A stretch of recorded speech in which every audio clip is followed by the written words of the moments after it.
despite the fact that I have opposed every predatory war that the United States, which, by the way, is the strategic enemy of all of humanity, despite the fact that I have always done that they have declared that black people are so stupid that it takes Russians to tell us that we are oppressed. I have never known a moment of black freedom for my entire life. I have never read of a moment since the beginning of a colonial mode of protection where black people have been free. And yet they're saying that we are agents of some foreign power because we say black people must be free. Because we say Africa must be free. Because we say African people everywhere must be free. And we are here today to tell them that they don't have enough flashbang grenades in their arsenals. You actually think that he's saying any of that because he got orders from the Kremlin to say it? Or, as he said, do you think that's something he's been saying every single time there's a U.S. military conflict or a war, and he stood up and denounced it?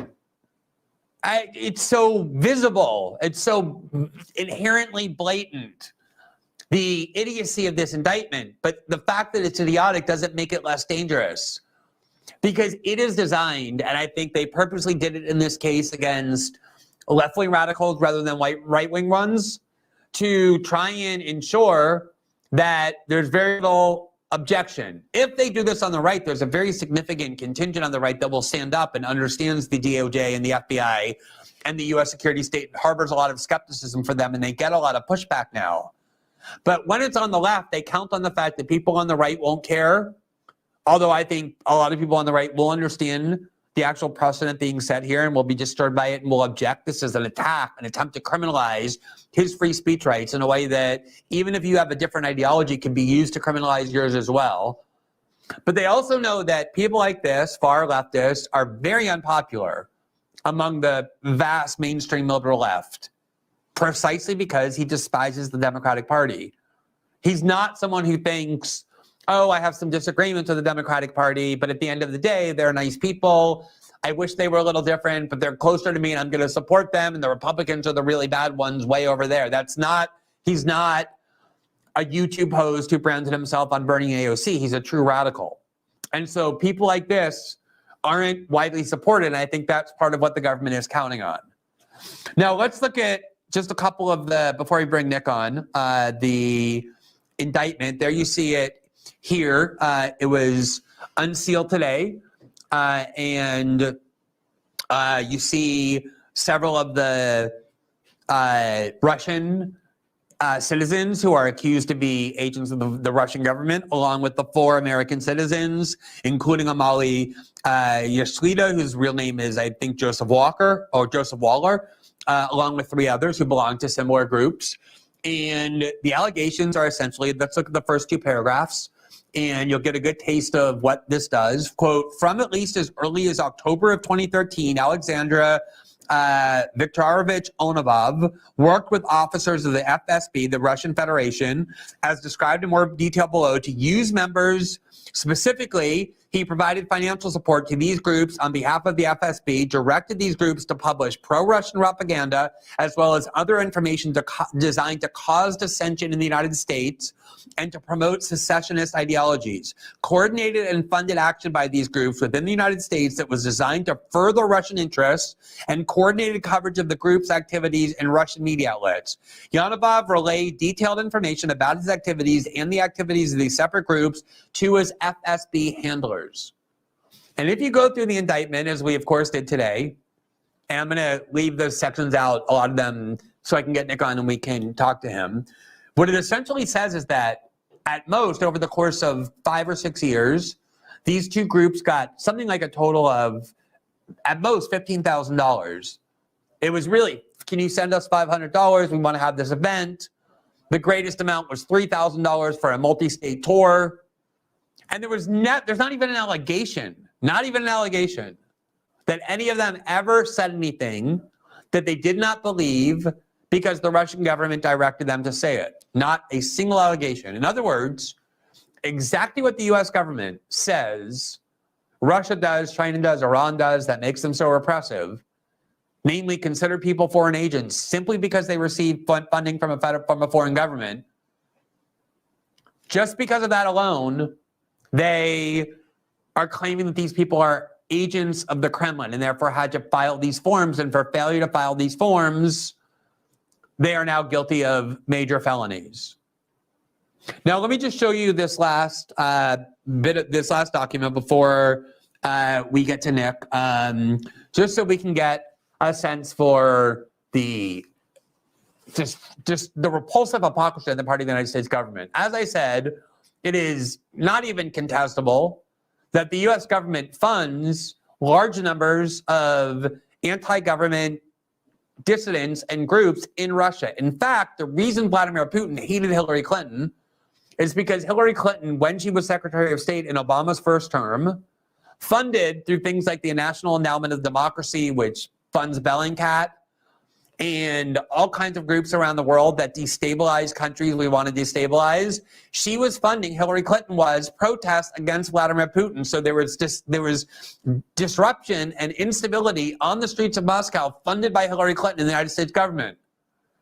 And according to the US government, none of these people should be considered foreign agents unless they're taking direction from the United States government. So here is an article from Business Insider in December 2011 when Hillary Clinton was Secretary of State. And it says, yes, the United States State Department is probably supporting Russian protest groups. Quote, we're sure a lot of people scoffed at Vladimir Putin's accusations against the US State Department and Hillary Clinton earlier today.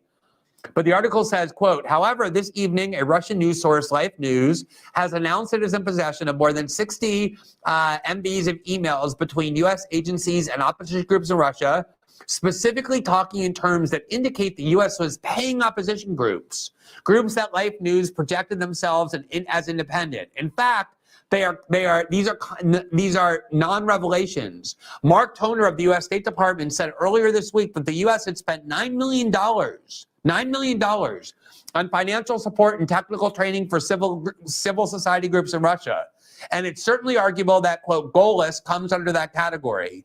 And USAID is clear that it is acting in U.S. interest. The USAID website openly states that, quote, U.S. foreign assistance has always had the twofold purpose of furthering America's interests while improving life in the developing world. So what the United States is saying is we fund all kinds of Russian citizens and Russian groups, and we don't think they should be deemed foreign agents. If you deem the people we're funding in Russia as foreign agents, you are being tyrannical unless you can prove that they're saying what we tell them to say. And then the U.S. government turns around today and indicts 4 American citizens who have been black radical leftists forever without even a hint that they're saying things the Kremlin told them to say, doing exactly that which we say Russia makes Russia despotic.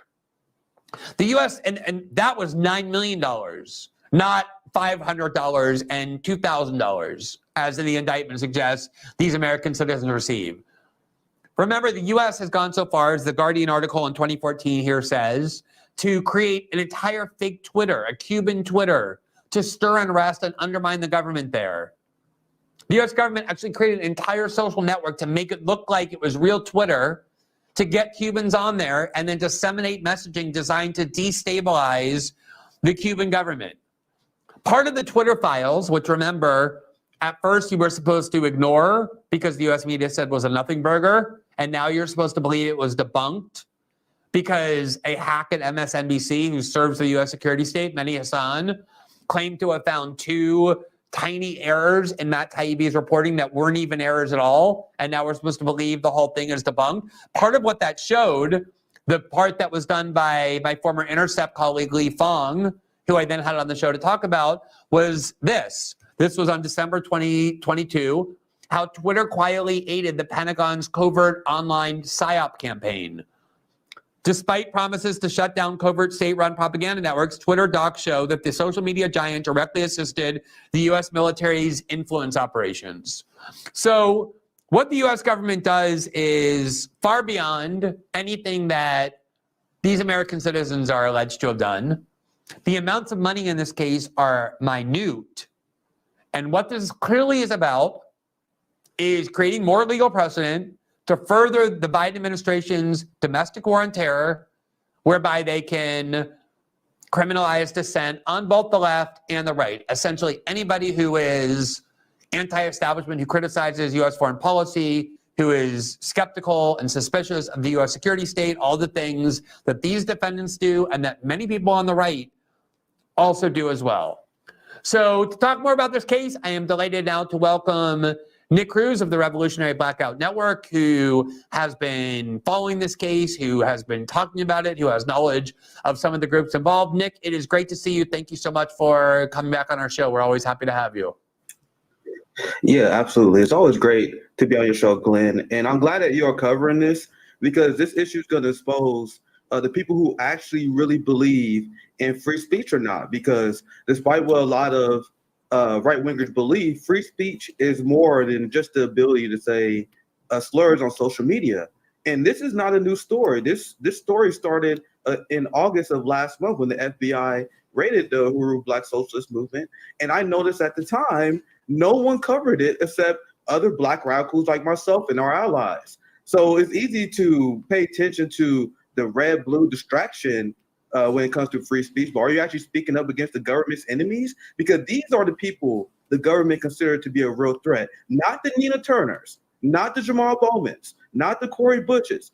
If you're Black in this country, you can sound as radical as you want, Glenn. You can say you can advocate for reparations, you can call for the end of war, you can call for defunding the police, as long as your core message at the end of the day is support the Democratic Party, they're 100% okay with you. As long as you are supporting the talking points of the empire and militarism, they will be okay with you. Now, Glenn, what does this remind you of? They are painting O'Malley and these Black socialists who are speaking out against empire as agents of enemies of the state. That's no different than what they did to MLK when they say MLK was part of communist training school. Do you remember that, Glenn? And they also said, well, yeah, let me just interject there, because we covered this the other day actually when we went over at length Martin Luther King's speech in 1967 in the Riverside Church, and exactly a year to the day before he was assassinated, where basically it was the speech where he had stood up and said, I had been silent for too long about the Vietnam War.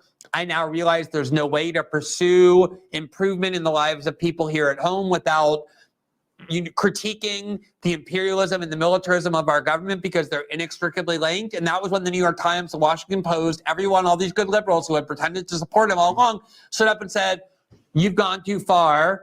Stick to your nice talk about racism.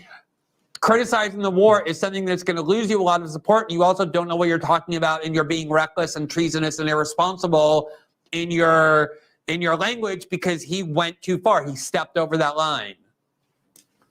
Yeah, and do not get it twisted, guys. Nothing has changed since the 1960s, especially in terms of racial income inequality, but also in terms of how liberals view Black radicals, how they treat Black radicals. We see how they handle MLK, despite the people trying to change history.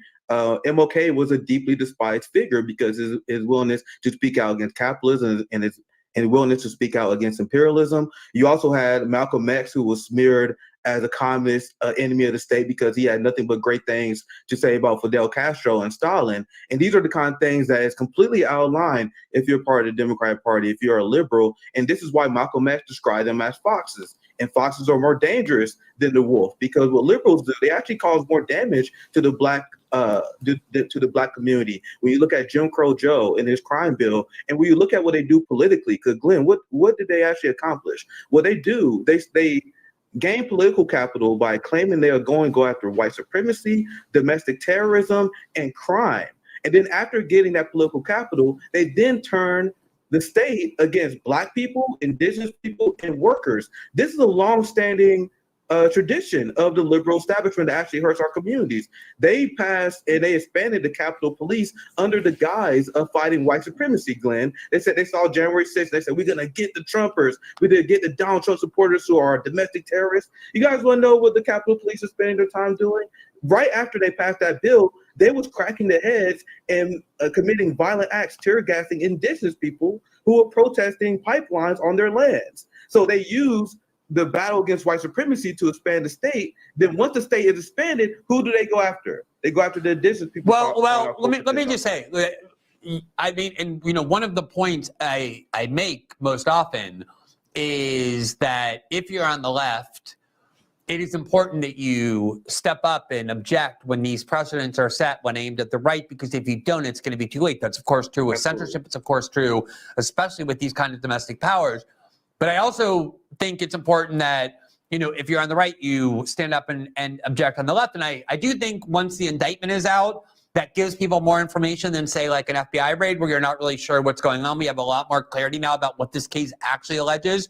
But I do want to just say that I think if you look at how people who participated in January 6th at that riot have been treated, not just the people who engaged in violence, but the people who didn't engage in violence, who the state doesn't even claim have engaged in violence, and yet have been given sometimes years long of sentences. I mean, the Q shaman, Jacob Chesley, who didn't touch a single person, who is not accused of assault, had got a 4-year prison sentence after serving 9 months in solitary confinement in pretrial detention. Like hundreds and hundreds of them are. I think it's 950 now. And only 150 of them are accused of actually using violence. So that's 750 people charged with felonies for nonviolent political protest. And I think we shouldn't dismiss the fact that the U.S. government does actually consider people who are real dissidents on the right. I don't just mean violent white supremacists. I mean anti-government radicals to be just as threatening, and they want to use these powers against anybody who is challenging their basic precepts. A lot of conservatives would listen to that video I showed with him talking about the Biden administration or militarism or NATO or Russia and agree with a lot of what he's saying. Yeah, and that's why I've been essentially excommunicated from the progressive left, because I was one of the people that said January 6th is a joke very early on. I was cut off from a lot of left groups because I thought it was a joke that people were trying to expand the power of the state because of January 6th. I spoke out against Trump being censored from social media and many other right-wing figures, including Alex Jones, for being censored for social media. Glenn, these things got me completely excommunicated from the Bernie Sanders wing of the party I used to be part of when I used to work on the campaign. So there was a standard that we held where we stood up to anyone who was victim of government overreach. But I want to see these quote-unquote right-wingers, because I have paid attention. They have not been there. Now, if they are there for this story, that's great, Glenn. That's a great sign for things to come. But this is nothing new. And right-wingers pretend they are for free speech, but they are for cracking down on protests. They're cheering Ron DeSantis crack down on dissidents in Florida and cracking down on Palestinian rights.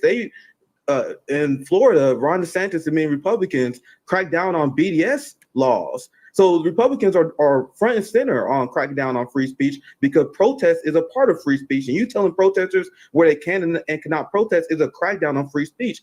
I need them to talk about that more as well, instead of just social media nonsense. But if they do speak on this issue, that's a great sign to things to come. Because I have called out the insane authoritarian, because this is what you mentioned in your stories you were doing earlier. I think this is an important point to hit on, the hypocrisy of Western chauvinists and the liberal establishment, and even the conservative establishment that believe in the American dream. So they accuse China, they accuse Russia of being authoritarian. And I am asking you guys, this is what we talk about on Revolutionary Blackout all the time. No other media have this kind of conversation. What does that mean? I'm legitimately asking people, what does authoritarian mean? Because the United States used the term authoritarian to smear any enemy of the state. I will make the argument that we are the most authoritarian country in the world, way more so than Russia or China. China has 1.4 billion people, but they imprison less people than we do, Glenn. We have 1 billion more people, but they imprison less people. In fact, they imprison billionaires for corruption and mishandling of funds and white-collar crime. And then the American media writes stories like, oh my God, where these billionaires disappeared? They was abducted. No, they was arrested for corruption, because that's the priority of the Chinese government. So I'm gonna throw some terms out to you guys. I want you guys to decolonize your mind. Whenever they say authoritarian, that's law and order. You got people in our country that run on law and order. That's what they call authoritarianism, a country that's upholding the law. They will say there's Russian oligarchs, there's Chinese oligarchs. That's an entrepreneur. There's no Russian oligarch that is more powerful than George Soros, who donated $128 million, way more than anyone else in the last election. No one's more powerful than George Soros. They say China and Russia, they have secret police in the streets that people don't know about, and that's authoritarian. Meanwhile, we have undercover cops. You guys see how that's the same thing? They said Russia and China, they crush dissent. Meanwhile, in the United States, they call riot control, where they use tear gas. That is a war crime on their own people. And they also say, oh, Russia and China, they have gulags where they put people in prison labor. That's the United States prison industrial complex. There was a black guy who was just eaten alive by bed bugs. You had Kamala Harris, our vice president, that literally implemented prison slave labor. And the Democratic Party still support prison slave labor. But you guys are talking about gulags? I know there's a long point, Glenn, but overall, once you guys are decolonized your mind, everything the United States accused their enemies of, we are doing, but we call it nicer language. It's not exactly, Nick, I'm glad. It is a long point, but it's a very good point. And that's why I wanted you to elaborate on it. I will say that just like there is this distinction you're drawing on the left between kind of the left that ultimately ends up in servitude to the Democratic Party and therefore aren't real threats like Nina Turner and Jamal Bowman, those kind of people. This kind of distinction, and then there's the kind of the radical black left that these defendants are part of, that you are part of. These distinctions also exist on the right, where there are a lot of people on the right who do not see the Republican Party as their allies or their friends, in large part because of some of these establishment and authoritarian doctrines, including support for the U.S. security state. I think oftentimes the difference becomes between local police and federal police, and that is definitely something to examine. But let me just ask you, because a lot of what you're saying, I'm sorry to say, sows dissent or discord in the United States. You're criticizing all kinds of people. And the thing that is so amazing is you really, this kind of ideology that these defendants defend is very familiar. This is not something new that the Kremlin needs to invent. They're so easily recognizable in this tradition that I'm not saying you are completely a part of, because perhaps you have differences with these groups, but certainly you come out of that same tradition of Fred Hampton and Marcus Garvey and people like that, Malcolm X. So what can you tell us about these specific individuals and about these two groups that are at the heart of this indictment and the idea that these are people who are Russian agents acting at the behest of the Kremlin? Yeah, so we had Amali on Revolutionary Blackout. I believe that Savvy interviewed the guy, and we have a lot of similar beliefs. These are the beliefs that you find in the Black Panthers among Black Marxist radical thought that has been completely absent in Black mainstream politics. If you are someone on the right, or even independent right, central right, and you've been paying attention to the left, and Glenn, you hinted at this a few times, you may think of the left as the Black left as Nina Turner. You may think of the Black left as Ilhan Omar. RBN, Revolutionary Blackout, and the Uhuru Black Socialist Movement, we consider Nina Turner, Cori Bush, Jamal Bowman, these people to be a joke. They are a fraud of the highest order, and we have called these people out multiple times. They are significantly to our right, and they are significantly they do not share the same politics. They all voted yes, just as one example, to send $40 billion to the proxy war in Ukraine. Yes. Meanwhile, our Black radical leaders before spoke about militarism. Meanwhile, they're all for funding military budgets and supporting Jim Crow Joe, who any Black radical will call out. And this is what liberals do, which is extremely upsetting.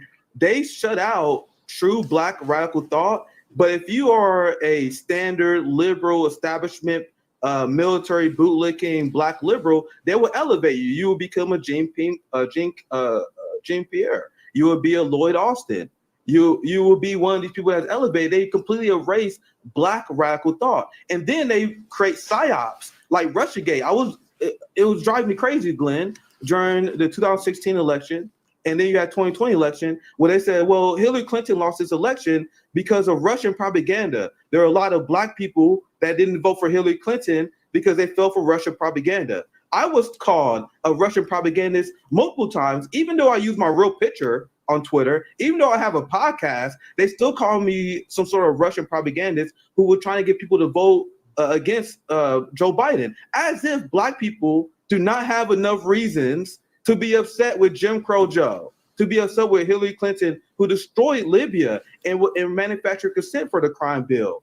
So what they say is any dissent towards the Democratic Party, any dissent towards liberalism must be influenced by Russian propaganda instead of the lived experience that we have where we are suffering under Democratic Party politics. When you look at the 4 black mayors in charge of the biggest cities, when you look at the people who are in charge of the black communities, these are black politicians. My congressman is Emmanuel Cleaver, a member of the Black Congressional Caucus, support the Ukraine war, against Medicare for all, against any progressive policies. Our mayor in Kansas City is a black man, Quentin Lucas, who sold us out to real estate developing companies and landlords, which increased the quality of life for black Americans in this country. So you have black liberals that side with the Democratic Party that destroy our lives, while black radicals and Marxists and socialists are not only marginalized, but we are attacked by the government. And are you hearing any statements from Cori Bush, Jamal Bowman, Nina Turner? Nobody's going to Ilhan get near. Omar? That's what I was saying earlier. No one in the Democratic Party is going to get near this case because they find people who are like these defendants to be utterly distasteful and detestable, and they want nothing to do with them, precisely because they know the Democratic Party and see it for what it is and do not snap into line at the end the way you need to in order to remain within good establishment standing. And this is what I think is so important about this case is if you just look at the 4 corners of the indictment, maybe you would say, oh, well, they caught them getting money from the Russian government. Under the law, you're supposed to register with the Justice Department. But in the full context of everything that's going on, starting with the fact that usually foreign agents are people who get millions of dollars to advocate for foreign governments like Tony Podesta and K Street and all those scumbag lobbyists. That's what this law is really for.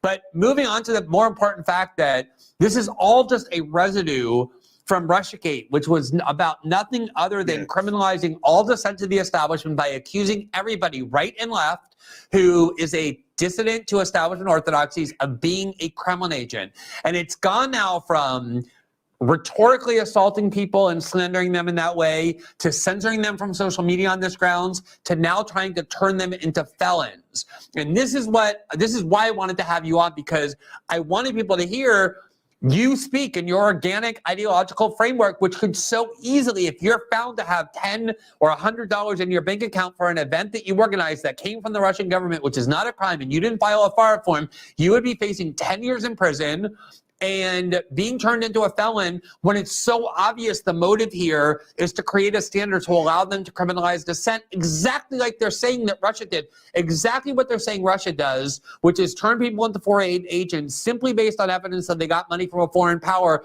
without proving they changed their views at the behest of that foreign government, and that makes it despotic. This is exactly what the Justice Department is doing in this case.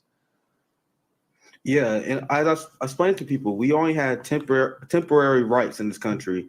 And how is this an example of us having First Amendment rights? We do not. We have First Amendment rights until the government decides we do not. We have a Second Amendment right until government decides we do not. This is why it's extremely important that we need members of the right. And I think you're optimistic that there's going to be right-wing media figures covering this. But there's also this trend of just to be clear, I'm going to be on Tucker Carlson's show tomorrow talking about this case. Now, maybe that's because I'll be watching. I was pushing it, but he did ask me to come on and talk about it.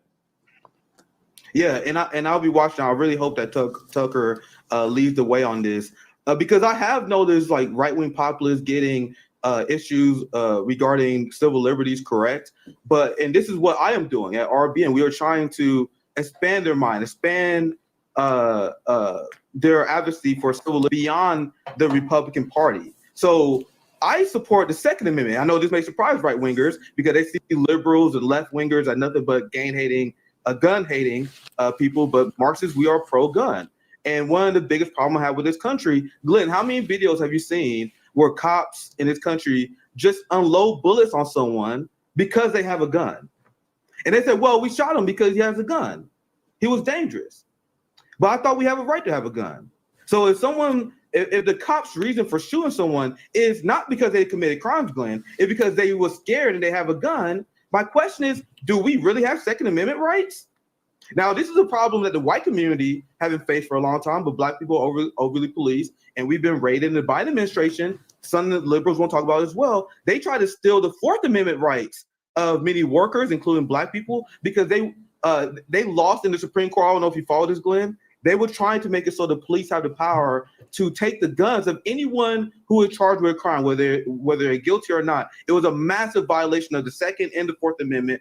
Luckily, they lost in the Supreme Court. But this is a problem that our community is playing with, where the police kills us and they disarm us. This is a Second Amendment violation. I know we're talking about the First Amendment with the Uhuru Black Socialist movement, but there's many, many examples of this that we need a united coalition on, because we are very weak politically, Glenn, and I think you would know this as well in terms of Black radical Marxists in this country. We don't have a loud voice. So we've been speaking about this for years, the attack on the First Amendment, the Second Amendment, and the Fourth Amendment. But obviously the liberal establishment is not going to have our back, right? Because they support these things. The Black liberals and the Democrats, they're not going to speak out for this because they support these things. We need a coalition of good faith people on the right that is going to swallow their disagreements with us on economics and stand up for people who are having their rights taken. I stand for the Second Amendment, and our Second Amendment has been trampled by not only Democrats, but Republicans in Missouri that support police disarming people,